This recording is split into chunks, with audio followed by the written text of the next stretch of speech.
দর্শক আসসালামু আলাইকুম।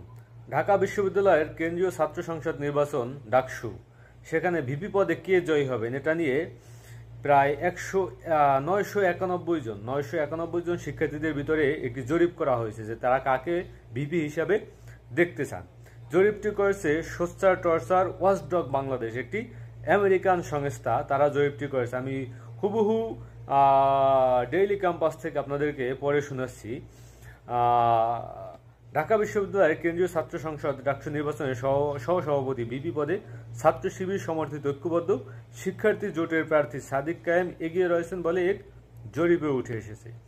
যুক্তরাষ্ট্র ভিত্তিক মানবাধিকার সংগঠন সোচ্চার টর্চার ওয়াচডগ বাংলাদেশ এর এক জরিপে এমন দাবি করা হয়েছে। তাদের তথ্য অনুযায়ী সাদিকের প্রতি সমর্থন রয়েছে 32% শিক্ষার্থীর।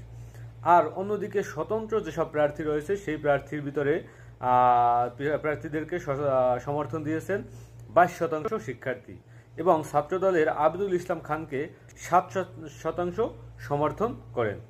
জরিপ অনুযায়ী নির্বাচনে সহসভাপতি ভিপি পদে এগিয়ে রয়েছেন ছাত্র শিবিরের সমর্থিত ঐক্যবদ্ধ শিক্ষার্থীদের জোটের সাদিক কায়েম। জরিপে অংশ নেওয়া শিক্ষার্থীদের 32% শিক্ষার্থী মনে করেন সাদিক কায়েম ভিপি পদে জয়ী হবেন। ছাত্রদলের প্যানেলের ভিপি প্রার্থী আবদুল ইসলাম আদিত তিনি পাবেন 7% ভোটার। স্বতন্ত্র প্রার্থীদের পক্ষে রয়েছেন 22% আর 34% ভোটার এ বিষয়ে কোনো মতামত দিতে তারা রাজি হননি।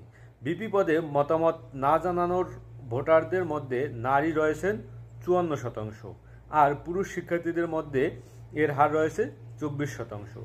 গত 1 থেকে 20 আগস্ট পর্যন্ত ডাকসু নির্বাচনের প্রার্থীরা প্যানেলের ঘোষণার আগেই এ জরিপ করা হয়েছে। এতে অংশ নেওয়া শিক্ষার্থীদের মধ্যে 23% নারী এবং অংশগ্রহণকারী শিক্ষার্থীদের 84% ডাকসুতে ভোটাধিকার প্রয়োগ করবেন বলেও জানিয়েছেন।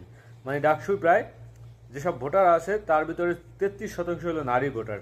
এবং এ জায়গায় কিন্তু অনেকে এই যে ভোটারদের নারী ভোটারদের সংখ্যা 33%, এটা নিয়েই অনেকে মতামত দিয়েছিলেন যে উমামা তিনি কিন্তু ডাকসু নির্বাচনে জয় হওয়ার একটা সম্ভাবনা রয়েছে। আমি অবশ্যই মনে করি উমামা এবং সাদেক কায়েম এবং শামীম এই তিনজনের ভিতরে কন্টেস্ট হবেন।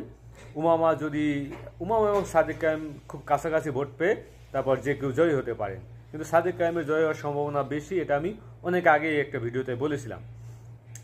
তো ডাকসুতে ভোটার প্রয়োগ করবেন প্রায় 84%। যদি প্রায় 13% শিক্ষার্থী মনে করেন সুষ্ঠু নির্বাচন, তবে 13% শিক্ষার্থী তারা মনে করতেছেন যে এই নির্বাচন আসলে সুষ্ঠু নির্বাচন হবে না। জরিপে বলা হয়েছে শিক্ষার্থীদের 72% শিক্ষার্থী বিভিন্ন সময় প্রত্যক্ষ পরোক্ষভাবে নির্যাতনের শিকার হয়েছেন। ছাত্রদের মধ্যে